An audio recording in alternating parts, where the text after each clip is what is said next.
Welcome to another edition of Arizona Wildcats Insiders Podcast. I'm your host, Troy Hutchison.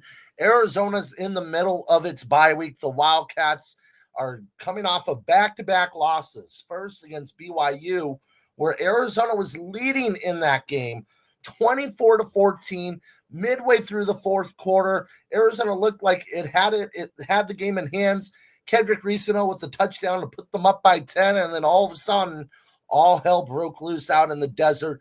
BYU slowly and sure enough tied the game up with 19 seconds left. The game went into overtime, and at that point, the two teams trade field goals, and then in the double overtime, BYU walks away with a 33-27 win. Mind you, BYU is 8-0 right now. They're playing really good football. Then, as you fast forward to the next week, Arizona faced off against Houston. And throughout the Brent Brennan era, the Wildcats have struggled on the road. They've gotten their butts whooped on the road. Outside of the Utah win, where Arizona was able to pull off the upset over the Utes, which went on to be a bad football team, they've lost five straight at that point, games on the road. They've lost the games by an average of 28 points per game. Now they've fallen behind early in that game where they're down 21-0, 14-0, double-digit deficits where the Wildcats have to overcome that, and it's just hard to do that in those situations. So they weren't able to climb out of those holes. It was a completely different story against Houston. Arizona jumped out to a 7-0 lead. Houston tied it up. Then Arizona goes up 14-0. They get the ball back. They're driving. And all of a sudden, it's 4th and 1 at like the 30, 25-yard line, something like that. And instead of kicking the field goal, making it 17-7, Arizona stays aggressive, which I like the aggression. I don't mind going for it. I just don't like the play call of a run up the gut out of shotgun. I'm never a fan. On 4th and 1, 3rd and 1, running the ball out of shotgun up the gut. I think if you're trying to do that, you're setting yourself up for failure. You don't see teams do that in the NFL, but you see teams do it across college football. It makes no sense to me. I get you want to spread teams out, but at the end of the day, if you can't pick up a yard in the trenches, power football, you don't deserve that yard. Anyway, Noah Fafita makes the wrong read on the read option play, hands it off to Kedrick Risano. He gets stuffed, and then Houston ties the game up. They get another touchdown. All of a sudden, it's 21-0 Houston right before half. Then they score again on a methodical running the ball drive, and it's 28-14 Houston. Just around 5 minutes left in the third quarter. Arizona hasn't had the ball yet. However, the Wildcats tie the game up 28-all, but it was too little too late, too much time on the clock for Houston. They drive it the length of the field. Again, methodically running the football. The Cougars rushed for 232 yards. Their quarterback, Whitman, rushed for 98. Dean Connors rushed for 100, pounding the rock. They set up the game-winning field goal, 41 yards. Sanchez hit the game winner as time expired, thus the two-game losing streak. However, if you look at it, Arizona's lost to teams that are combined 13-1, 14-1 right now. That's not bad. In back-to-back losses, that's not bad. And they were in those games. They should have won maybe the BYU game at least. So calm down, Wildcat fans. Now Arizona has the bye week. They can recollect, get healthier. They're not healthy right now. Scheme some things defensively to fix the rush defense, because they've been gashed for nearly 500 yards in 2 games. That's going to change. Danny Gonzalez is too good of a defense coordinator to let that continue. And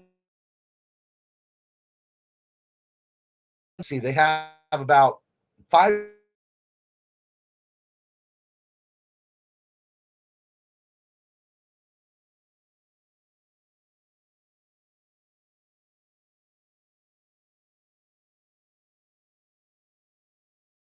they're going to make a bowl game? Yes. Are they in a good position to make a bowl game? They're fine.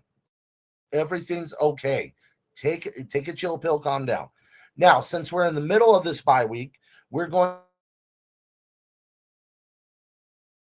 broken down. We've broken down running backs, linebackers, you name it. We've broken down a lot of positions so far, defensive line, offensive line, and we've come upon the tight end position. And over the last quarter century, Arizona's had some pretty good tight ends.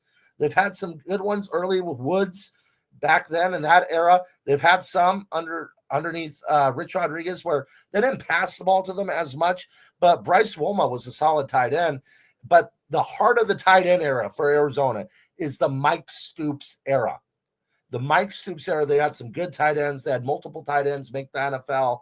They had dudes that played really good football. So as we start this list, let's kick it off in the Jed Fish era with a tight end that walked on to the U of A after tearing his ACL at Southern Utah, following Jordan Pow to Tucson, Tanner McLaughlin. Tanner was a very good tight end. His second all-time in receiving yards by a tight end, 2 years. Second all-time in receptions, 2 years.